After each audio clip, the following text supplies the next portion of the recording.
You began a series of being involved in various mergers and acquisitions, where whether you were the acquirer or the acquiree.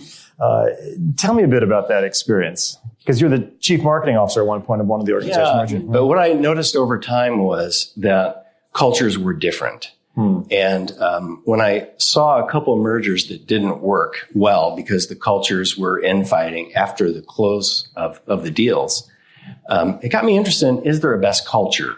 And so after I saw a couple of mergers that didn't work well, I decided to just take time off. The culture question, not the business model per se. Yeah, no, the business models were solid. It was the so-called soft factors that really prevented execution post-merger. Right. That the execution was done well because the parties were warring for power and that got me interested in, is there a best culture? And what's the answer to that question? Well, the general thinking is there isn't a best culture. Is not. That is not. So it's right. At least in academia, scholars would say, they've tried to come together. Different groups have come together and tried to agree on, is there a best culture?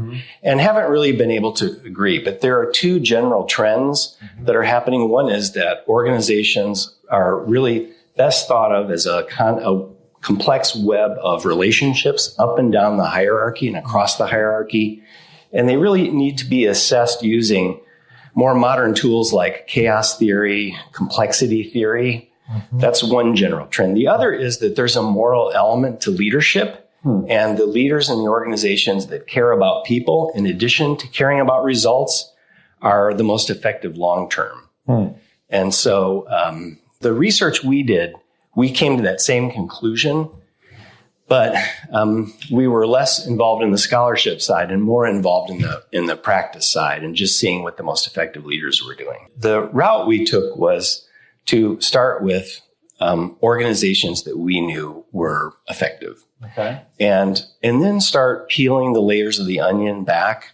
And what we saw was those organizations that were thriving also had individuals in them that were thriving, which is pretty obvious that you would see that. Sure. And then as you dig back deeper, David, we found that it was kind of going back to Maslow, but more of an updated version of Maslow's hierarchy, because that was 60 years ago in the mid last century. Remember Maslow's hierarchy of needs, or the sort of basic food, shelter, safety? It's a pyramid you work up, and then some psychological comfort, and you kind of keep going up to more sort of the self-actualization, this sort of this peak of humanity, what it means to be a human being. But the theory is that you need these first pieces first, and there's sort of a build-up there. So sorry, Dan. Right, and we found that we boiled it down to 7 universal human needs at work: respect, recognition, belonging, autonomy, personal growth, meaning, and progress. So let's say this again. Respect. Respect. And the way I describe it, and I think this is helpful, if we were to work together for the first time, you wouldn't really know me at first. And so my expectation is only that you'll be respectful. And then over time, as you've had a chance to see me work, I have a reasonable expectation that you're going to provide some positive feedback. That's the recognition part, right? Otherwise, you start to wonder, do people see that I'm doing good work? And, you feel less safe if people aren't really affirming you. And then as you go on and spend more time, you hope to develop some friendships in the workplace where you feel like you have people you can count on, who have your back, who will help you learn and grow. If they see something you're doing that's counterproductive, that they care enough about you to take the risk to share that with you. And so those first 3 needs are very relational in nature. And then you have autonomy. There's a lot of research that shows that when we have more control of our jobs, we feel more connected and engaged in our work. That needs to be coupled with the next need, which is personal growth. And we describe that as you need to be in a role that's a good fit with your strength and provides the right degree of challenge. If it's over challenging, it's stressful, too stressful. If it's under challenging, then you're bored. But when you're in that sweet spot of challenge, you experience flow, or what, you and Paul Marciano talked about that in an earlier session, Csikszentmihalyi's work. And then after personal growth, you have meaning. If you're doing work that's meaningful because you're seeing the impact it has in the world, or it's an area that you're really interested in. And then finally, you need to see progress, which kind of reinforces the meaning. And when those needs are met, people feel connected. and it has a profound effect on their biology and on organizational performance. You know, I'm thinking as you go through those characteristics, I mean, a lot of us, we don't hit all 7. Was it 7? Mm-hmm. Yeah, we don't hit all 7.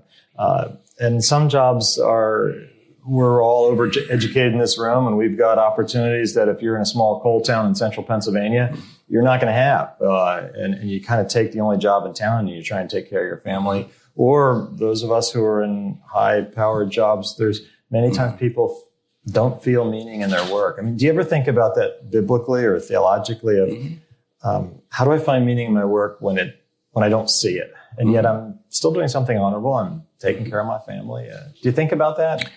Yeah, it's, the greatest commandments are love the Lord and love your neighbor. And I think when our work can have meaning if we're serving people in a way, right? So you think of Memorial Sloan Kettering, which we do work with. They're one of our clients. Their mission is to provide the best cancer care anywhere. So they're on that element. They're very high. Nice and simple and tight. It is, yeah. Think of all the mission statements that no one knows because they're company, because they're 4 paragraphs long. I like that. And the second type of meaning is that we have meaningful relationships. Right. And so I think of my mom. My mom, for years, she worked in a factory. My parents were divorced when I was 12, and mom had to work to support the family. Mm-hmm. And she worked for a company that was making gum and, the Chiclets gum, Halls, cough drops, things like that. So it wasn't particularly meaningful in the work, but there was a great sense of community. Mm-hmm. And she loved the people she worked with. Mm-hmm. And that was a source of meaning for her. Yeah, that's a beautiful story because I think, and it's very consistent with Christian thought, this idea that there is intrinsic value often in our work. Mm-hmm. It's honorable, it's work. It's somehow helping society. But there's also what we bring to it, the meaning that maybe our purpose in a particular place, and whether it's Wall Street or working in a factory, is we're there. God has us there because of the other people in our cubicle or our space or our shift, that those are the people we're meant to nurture and touch, and they us. And it sounds like that's what your mom may have experienced. Absolutely. Or David, I think of Costco. I had the privilege of speaking to all of Costco's warehouse managers worldwide in Seattle last year.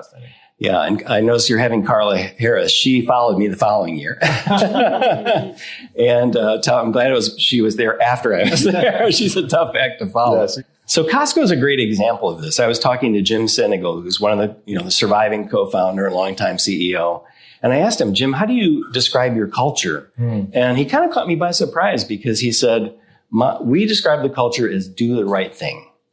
And he, by that, he means we follow the law, we obey the law, we serve our members well, we serve our client, we take care of our employees, we respect our suppliers, and if we do those, we'll reward our we respect our suppliers, then we reward our shareholders. And so I asked him the backstory of that, and he got that from his long-term mentor, Saul Price, who founded the first membership warehouse in San Diego. And but so you think about their work, it's not their mission that's really inspiring the people there, and they're very inspired. They have a 95% retention rate of frontline employees. 95%. That's phenomenal in that industry, which gives them a huge financial benefit. And it really is about, when you see Jim interacting with people at Costco, he loves people at Costco. He loves providing opportunities for young people to learn and grow and rise in the Costco family. And that's what it's about. It's a sense of community and providing opportunities and doing our work well to serve our members. But the focus is really on the culture, that there's a sense of pride that we're doing the right thing, and we're providing opportunities and help people learn and grow and advance in their careers. In your research and your consulting, when you come into an organization, because many of us, we might be in senior roles, but we're not the CEO. So what counsel or advice do you give someone who's sort of feel like you're just stuck in the middle, like wherever you are, like you can't flip, you don't have all the levers to move. How can you create a culture, a subculture within it? Let's say it's an unhealthy culture. How do you create a bubble somewhere that's this image you're describing? Yeah, that's a very good question, because I'll often get the question, David, doesn't this have to start with the CEO? Yeah. And, it's certainly ideal. If you have a CEO like Alan Mullally, who we know, wow, you are really fortunate to have a CEO like that. Mm. Alan cares about people. He cares about results. Yeah. And, but when you really look at the research and get into the data, and we've assessed cultures for large multinational organizations. Mm-hmm. And what you find is it's such a variety of subcultures, where even in the same floor in an office building, you'll find some teams that are working together where the culture is sucking the life out of the people who are a part of it. And you may go down 100 yards and find a culture that's connected and energized and performing at a very high level. And it may be, for the people who work in that culture, the best work experience they have in their lives. And yet they're, 100 yards apart. Yeah. So it really is a matter of subcultures. And I think that's a very positive message for managers, because it says, I can make a difference in the subculture I'm responsible for leading. Now, there's a risk to that, because if your subculture is at odds with the culture that's coming down from the top, right, then sometimes that's threatening, and, you could be a target. So it's just, that happens too. But it's, I think, a very positive message for managers. No, it's a good reminder, because all of us have worked in organizations that have healthy dimensions, unhealthy, and it's easy, I think, just to throw up our arms if the CEO doesn't provide the right air cover, so to speak. Right. But hit the pause button a second, because I think it's relevant to the story and somewhat maybe has motivated your research. As a couple, you went through some health challenges. If it's too personal, don't go there. But could you share maybe a little bit of what you went? Because I think that also was a wake-up call for you professionally as well. What was a bit of that, Katie? In December of 2002, I was diagnosed with breast cancer and treated locally, and had a good experience with that. And when I met with my oncologist here, he started talking about ovarian cancer. And that really caught me by surprise, because I had a very easy breast cancer, stage 1. I knew it was going to be easy treatment. But given my family history, he just wanted that to be on the radar screen. And routine testing along the way. Well, within 12 months, sure enough, I was diagnosed with ovarian cancer, and turned out to be stage 3. Okay. And so I did initial treatment locally here, and we went to Sloan Kettering for a second opinion. My sister's a physician in Baltimore, and did her training through Johns Hopkins, and really felt like she wanted to connect us with some people, get another opinion. And I ended up going to Sloan Kettering for more treatment. And you should jump in at some point with that story. But let me tell you one more thing. So I obviously survived the ovarian cancer. Congratulations. So it'll be 15 years. Well, it was 15 years in January. And I'm coming up on my 5-year anniversary for a different breast cancer that I had. So I am a 3-time. Wow. Right. Who knew that would be my story? Well, how about that? Good. And it's not a story that you would necessarily want to have, but it is the story that I do have, and it gives me a great opportunity to interact with people and kind of share what I've learned along the way, and kind of walk that journey with other people, and do life together, and that's very meaningful. Wow. So. Yeah. And that obviously impacted you, your work, where your head was. Yeah. So Katie didn't want to see any of the research. She really just had faith, I'm going to get through this. And I wanted to see all the research. So did Katie's sister, which was helpful that we really partnered. And so you were the tech wonk. Yeah. We dug into the research and really told Katie what she just said, tell me what we need to do, what she needs to do. Mm-hmm. And so we knew we needed to be aggressive, because the chances of her survival at that time were less than 10%. And our daughters were just 12 and 10 years old. So you can imagine, just for those parents in the room, what I experienced was from a caregiver's perspective and spouse, is not only did I fear losing my beloved Katie and best friend, but also just the sadness of thinking about the girls losing this really amazing, wonderful mother, how devastating that would be. And Katie not seeing the girls grow up It just took me to a place of sadness, David, I had never experienced in my life. And also a place of, it's the first time I think in my life I felt like I didn't know what to do. I just I had no idea. And I remember praying the night the surgeon told me Katie had the ovarian cancer had spread. I remember praying, God, help me. I do not know what to do. Heal Katie and help me. How do I help her? How do I help these little girls? And it really started this journey where we had amazing support from our family, our friends in the community who really surrounded us and helped us get through that. And then when we went to Sloan Kettering, that was very eye-opening because I was expecting a culture of death and dying, a cancer center. And picture this. We parked our car on 53rd Street. We're walking down the sidewalk toward the entrance, and the doorman, a guy named Nick Medley, he locks his eyes on Katie. I just love the fact that you remember the guy, knew his name. We know he's become a good friend. He'll probably watch this. We'll send him a link to it. And he locked his eyes on great Katie when she got within eyesight and greeted her like a return, this big smile. Nick goes to Brooklyn Tabernacle, and it's a ministry for him. He loves people.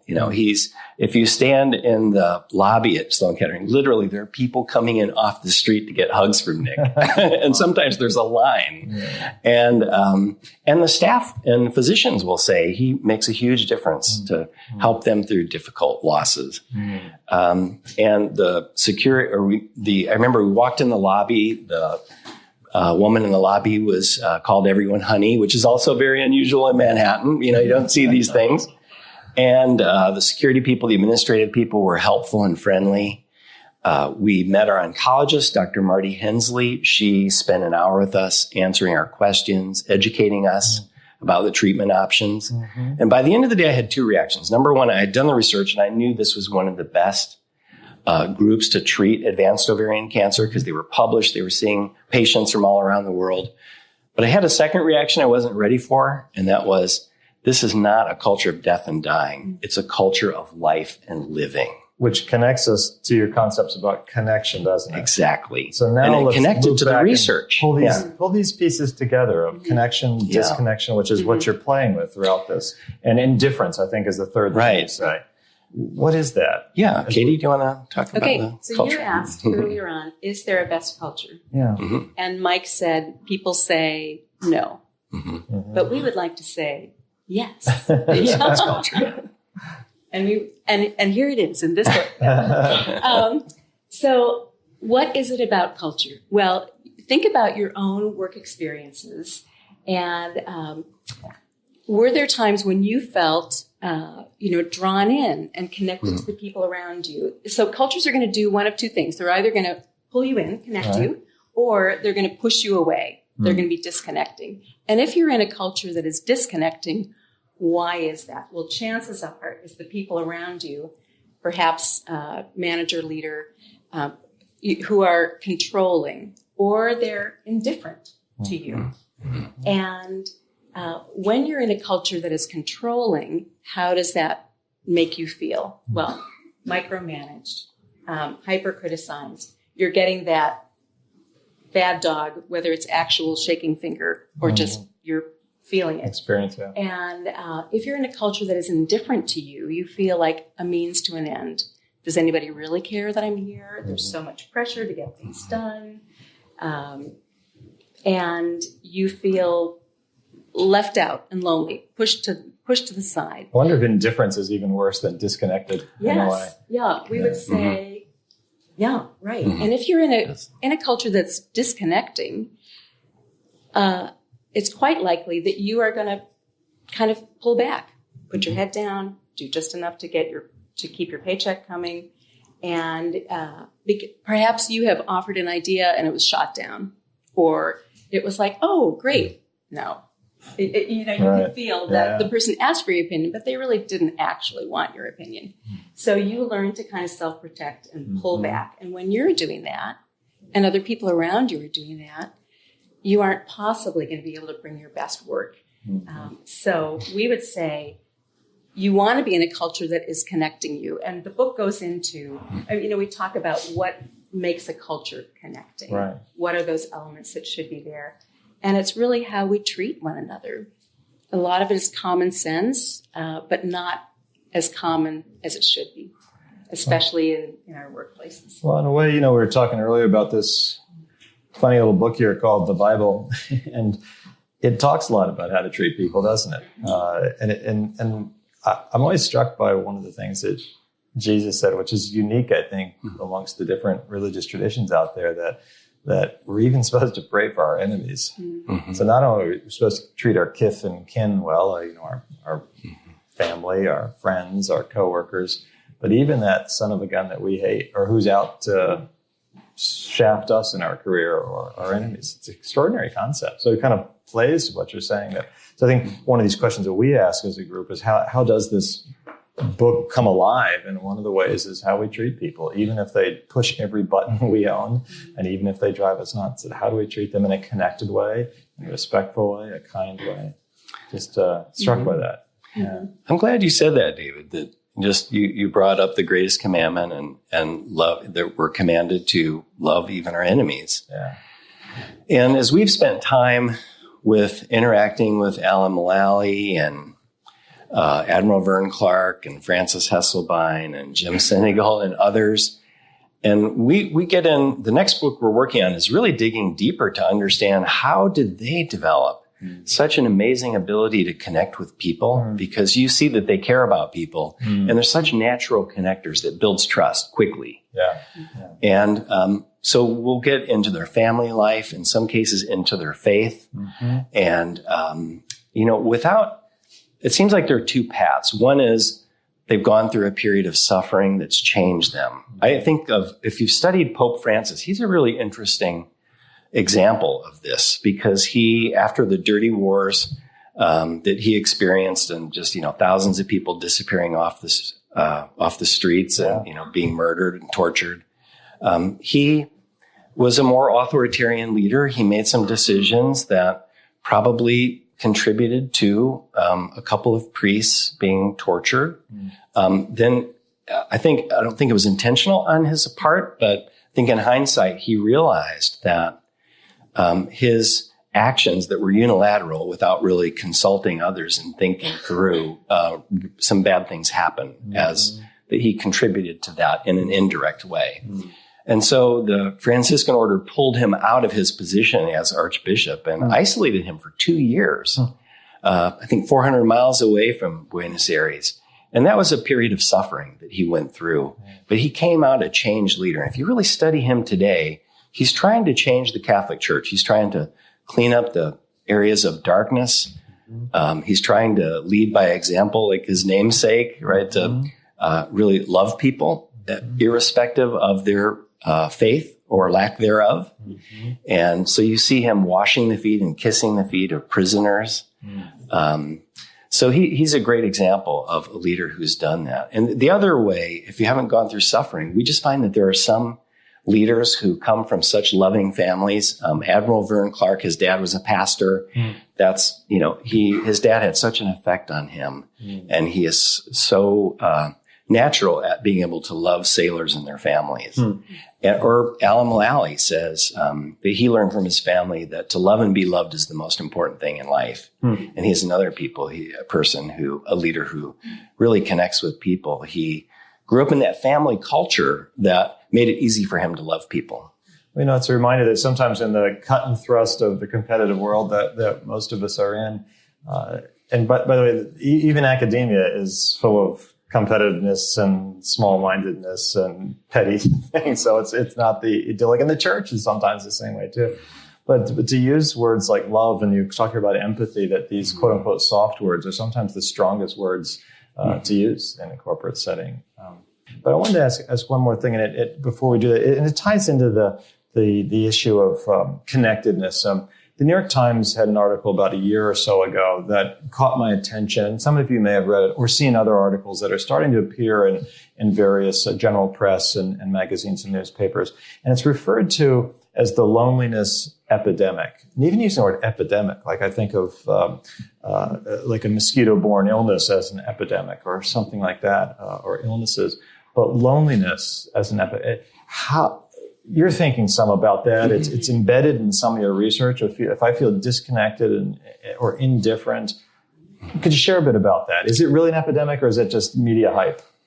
It's the estimates are anywhere from 25 to close to 50% of the general adult population is chronically lonely. Now that's based on the UCLA loneliness scale, which is a 20-question scale that's been around for about 30 years. So it's the gold standard of assessments. Right. So for example, earlier this year, Cigna insurance company surveyed 20,000 American adults and found that they, on average, were in above the level that's considered lonely. Huh. So, but there are other estimates. I would say we believe, and we have an article that's coming out in a medical publication that argues it's not just loneliness. You don't have to be lonely. When I worked on Wall Street, what is loneliness? Loneliness is where you feel that you want to connect with other people, but you can't. Okay. So the research shows that it's not only loneliness that has a negative effect on a person's health. Social isolation is one. Living alone. Now, if you're connected in the community and maybe a faith community or your family, but you're living alone, that's going to help protect you. But a lot of Americans don't have that. And it shows that it has an effect on their life expectancy. So it's broader than just feeling lonely. So, for example, when I worked on Wall Street, and I think a lot of us in this Fairfield County, let's put it that way, or the New York City area, a lot of us are achievaholics. I'm an achievaholic. I'm sure there's no one in the room like that. Yeah, well, right. Most of us are. Let's just hypothesize for a minute. Yeah, we're one. Yes. Yeah, and it's easy to let the tasks in our lives crowd out the time for relationships, and I did that. I like that phrase. The tasks in our lives crowd out the time for relationships. I really didn't have. I was going through some tough mergers. I can't get into the specifics. I'm contractually bound not to. Right. So let's just say it was a very demanding, almost impossible situations to make some mergers work from a cultural standpoint. And I really wanted them to work because I really liked the CEO and I wanted to make this happen for him, but I couldn't do it. And after about a year, I was struggling. I didn't feel well. I was developing some addictions to cope, just to get through my days. And I gave up that it was going to work. And, a few months later, I left. Then they fired the CEO and sold the company to someone else, which I think was the right decision. And, but nobody ever told me I needed relationships. So I didn't know. I grew up in a family of boys in a neighborhood of boys, and we weren't very relational. We connected side by side, I would say, somewhat, but sometimes guys, we're not always the best at going deep. We have a good jocular time together, but maybe sometimes it's a little thin. It was a little thin. And what we find out from the science, and I didn't figure this out until later as we dug into the science, was that I had crowded out time for relationships. And even when I was home, I was thinking about my work, so I wasn't present. And if you study the neuroscience, that means I was generating a lot of dopamine. I was becoming a dopamine junkie. And I didn't have... What is dopamine being? A neurotransmitter that's one of the sources of positive emotions. Got it. And another type of, they call them the here and now neurotransmitters. There's actually about 100 neurotransmitters, so it's pretty complex. But another source of positive emotion is relationships. And I didn't have that in my life. So I was constantly looking for things. Do relationships give you dopamine highs? There's different kind of some do. Feelings. We're kind of 2 or 3 categories. Some are less healthy than others, aren't they? So being addicted to pornography or something, which is dopamine. That's dopamine, right? Yeah. What's one of the healthier ones? One of the healthier ones, and this is triggered from empathy, that when we connect with people and we're present, then it triggers neurotransmitters like serotonin, oxytocin, endorphins. there's a number of neurotransmitters and hormones that are triggered that are a positive source of emotion and well-being and satisfaction, so that we don't become, the difference between those neurotransmitters and dopamine is that dopamine is addictive. Because the way dopamine works, and the way it works is the more dopamine you get, there's this downregulation process where you become accustomed to that level. And just receptors in the brain, dopamine receptors, die off with more dopamine, and it requires more dopamine to produce the same effect. So you think you're a CEO and you're addicted to dopamine, you're going to be probably looking for deal after deal after bigger deal to get that dopamine rush. And when the train stops and you can't do bigger deals, you start looking for other sources of dopamine, which may be the trophy wife, extreme sports. There are other things that you can go to. So this is what we're talking about today, is a source of dysfunction in the C-suite all the way down to the front line. And what's the remedy? I mean, what do we learn from that? How do we, maybe we just sort of do a self-diagnostic, I suppose. Well, when you look at the healthy leaders, they have both. They have that base of relationships in their life. Outside of work, they have friends and family that they love spending time with, that really recharge them, that are, boosting all those neurotransmitters and hormones that really give them, it makes them strong. It makes them strong and makes them more resilient to deal with stress. And then that really enables them to stretch in their work, which generates dopamine. So they really have multiple sources of positive emotion that's much more healthy than being addicted to something that requires, they call it's called the molecule of more, dopamine, right? Because you always need more. And that becomes a problem. And at some point, you can burn out those dopamine receptors, and then you're in real trouble. I'm sort of thinking in the back of my mind as you're talking, so what does the Bible have to say about this? Didn't know the words dopamine and serotonin back in the day it was written, but I suspect there are so many teachings about being in a relationship with the other, caring for the other, showing empathy, helping the person, the widow, the orphan, the alien, which today we might think of as the single mom, the immigrant, the whatever. And how do we show kindness and care to people, even if they're not from our tribe? And remember the Good Samaritan. What made that story so powerful is those are the bad guys that the Good Samaritan helped his enemy sort of tribe. It wasn't sort of, I know you're from church, let me help you out. It was the person you were scared of, threatened by. So I'm just sort of thinking that a lot of the Christian faith can give us teachings and tools that steer us towards the healthy molecules and transmitters, as opposed to those that are all about me, myself, and I, and more. I think that's the thing that's so affirming about our faith. And I would say this applies not just to Christianity, but to Judaism and really a lot of the mainstream belief systems and to positive psychology. When you look at all of those systems and their values, they value relationships. And they also value work. And so to use our Christian tradition, we would say that we are made in the image of the Trinity, which is a community of three and one that's also paradoxically one. And that Genesis tells us that it's not good for us as individuals to be alone.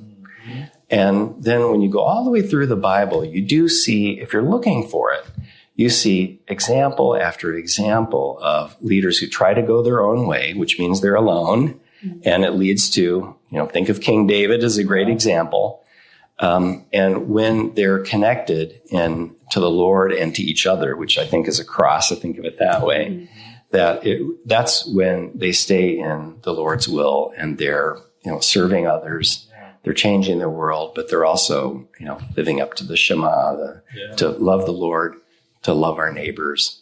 And you see this in other belief systems too. So I think there's a lot of wisdom in it. And positive psychology, of course, also has found the same thing. And when we're in a secular context, that's what we draw on, is the evidence-based research that shows you need relationships to thrive. And your stress is Loneliness is a super stressor that makes us vulnerable to all the other stressors in our life. Right.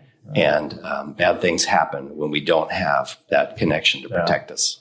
I was also struck by what Mike just said about when we read the Bible, whether it's our Christian text or, as you say, other religious texts, but we have to be looking for it too. Like it doesn't necessarily jump out. Like if we look for it, you find similarly in the Bible, if you look for it, it's astounding how much it talks about the workplace and leadership questions and how to conduct our business affairs. But you have to look for it. And yet, frankly, we don't always hear it from the pulpit.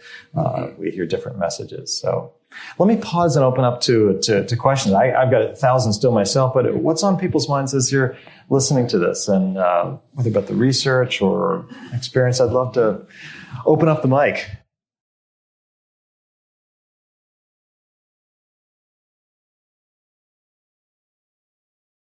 You can build it. You do need leaders who care about people and care about results. So you can't fake it. If they don't care about people, it's going to be difficult to connect. And you can fake it for a while, but eventually people figure that out. But we have a process that we go through, and it really starts with develop a connection mindset among the leadership team to help them understand that all cultures are not the same. And, number one, what is culture? We say it's attitudes, language, and behavior that connects people or disconnects people.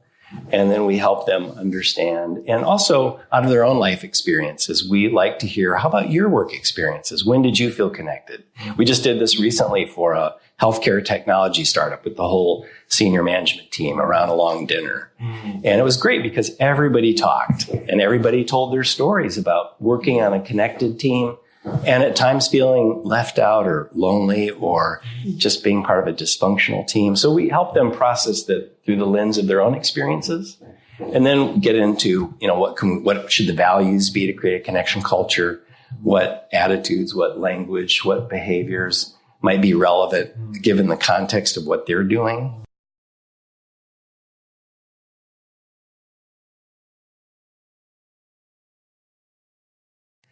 Where do I want to start with that? I think those of us in the Midwest, if I could be stereotypical, you will see that I will start up a random conversation with people around me in a grocery store, just to chat. And it's about making those little small connections with people. And I like to give a shout out to Mike, because when he goes to our local Whole Foods, he knows the cashiers. He asks them questions, he engages with them. It's about saying, I see you, you're an important person, you have something to offer. I'm interested in you and in your life. And it could be even something as simple as, how many more hours do you have? Okay, you can do it. Just some little small connection to, relate as fellow human beings.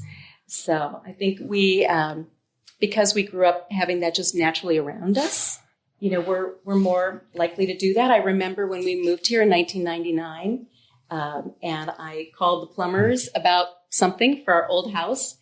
And they said, Mrs. Stallard, we're not going to be able to come until tomorrow or something. And I'm like, oh, no, that's totally fine. You can come. And they're like, we can? That's okay. You're not going to, I think it just surprised them that I was willing to be like, no, I understand that. That's great. As opposed to, what do you mean? Get here in 10 minutes. Of course, when we do what you're saying of have these small gestures of kindness and seeing someone, I like this phrase, we see them. We are seen, and we know we have been seen and acknowledged as a human being. Important. But as someone starts telling their story, then they tell their story, and it might be like, I gotta get going here, tap, tap, tap. So, sometimes you're making a decision to do it, because if someone opens the faucets, you could be there for hours. That is true. Sometimes. We have to learn how to be relationally sensitive, kind of read the cues. Yeah. I mean, I'm not saying not to do it, but I understand why sometimes that we're, in fact, there was a study done, it's been several decades ago at Princeton Theological Seminary,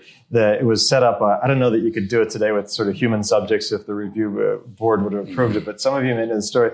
It was set up for students who were going to preach a practice sermon in a homiletics class, and they were preaching on the Good Samaritan.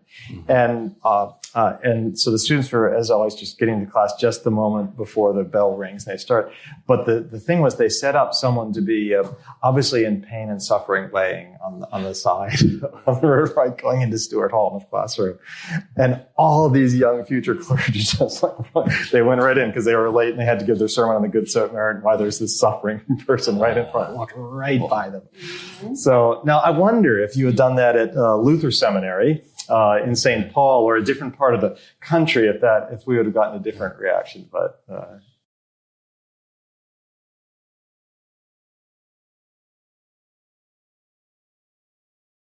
yeah, I mean, we have empirical evidence that shows it works. But that you'll have, it helps if that subculture is isolated geographically somewhere. Then it tends to be safer because there's a conflict in values between that subculture and the dominant culture from the C-suite. If it's a broader toxic culture. So, and that can be dangerous to have a subculture that varies from the values of the C-suite. So, but it does happen. We see that all the time. In fact, it happens more often than not that when you look at large organizations, you find a distribution. You think back to your statistics class and standard deviations. You'll find some where people are very connected and they're thriving and the team is flourishing and they're a resilient group and it's one of the best work experiences of their lives. And then you'll find the other extreme in the same organization. So, the challenge from a leadership standpoint, kind of thinking as a statistician, is to be intentional about it, to reduce the divergence, right? Reduce the size of the standard deviations and move everything up toward connection because that's what's going to help the group, the organization thrive. John Tyson, who you might remember years ago, came and spoke with the chairman of Tyson Foods. He said, David, it's the darndest thing, because a lot of their workers are in tough, physically demanding jobs, sort of slaughtering animals, working on the lines and doing the packaging and so forth. And it's sometimes dangerous and not glamorous work. And he said, the darndest thing is in some of our factories, in some of our plants, people get to work early. They arrive early for their work shift. And they linger around a little bit before afterwards. I said, why is that? And he said, it's because he didn't use the word disconnected. It's because their home life might be really sad. They might have a spouse who abuses them. There might be an alcohol problem or things. And their workplace is their only safe place in their lives. Wow. If we do have this loneliness epidemic going on, you may not personally feel lonely, but chances are really strong that you are sitting next to a lonely person on the train going into the city, or there are people on your team who are people who are coming into the workplace with a connection deficit. And so if we have our eyes open and are looking for those people, we can do our part to kind of, engage with them and to help increase their connection. There are things that we can do in the way that we work together that will improve. If we're mindful and intentional that we can help someone in those places just by looking at them and seeing them even and chatting with them.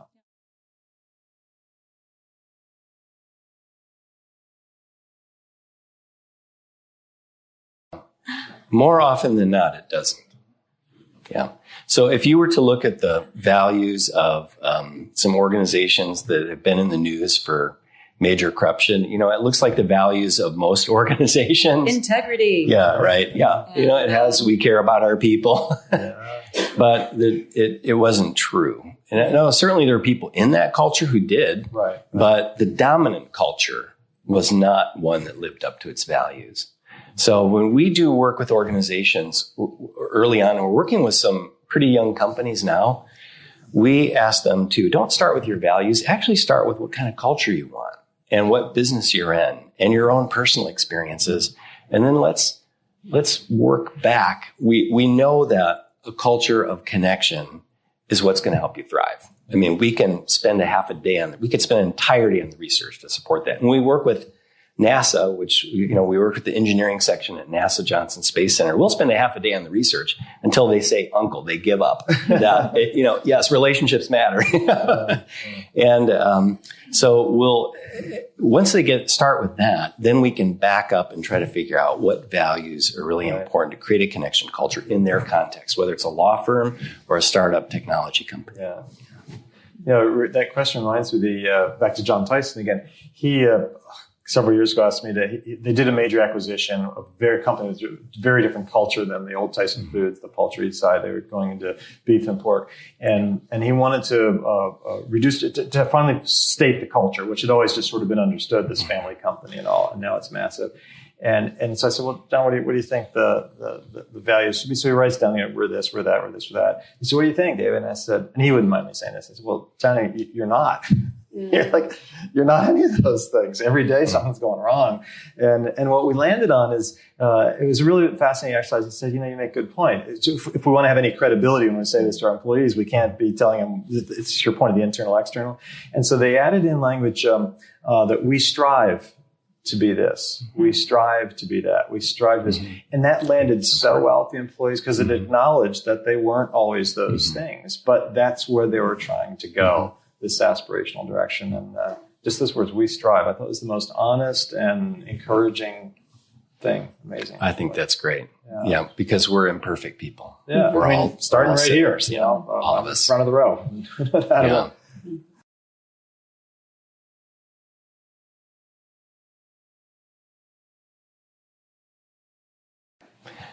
Yeah, it's part of our work gets into resilience because, I feel so privileged to get into these conversations with leaders and actually get into conversations about their family lives. We're working with some young leaders. Next week, we're going to be in Phoenix and the following week in Texas. And we're going to be working with a young Christian leader who started a co-working space specialty coffee company that's growing fast. And we're going to be spending time with him and his wife and talking about their family. We'll be a part of it. And so one of the things that helps, this is my old business partner, and Jason Pankow. I had a lot of Jasonisms, and Carolyn Doing Homus, who helped us start on this road to our first book that we wrote. And Jason says, you can't give what you don't have. And I find I often use that phrase. And so if you don't have connection in your life with your family and friends, you can't give it to your employees. So you really have to build up resilience. And that's one of the practices we talk about. Just trying to at least, spend some mental time, some quiet time thinking, what am I grateful for today? What are 3 things that I'm grateful for? It could be everything from, wow, I had a great cup of coffee this morning. For me, it's always, I am grateful for her. I'm grateful for Katie. And I'm grateful for my men's Bible study on Saturday morning that just is so life-giving for me and healing. So I'm glad you brought that up because those practices, what we do outside of work affects what we do in work. And so to really have those practices that are connecting, that heal us from trauma, that energize us, that settle our nervous system, make us more resilient so that we can deal with the challenges of our work and be connecting in the way we lead. So, and that's a key practice.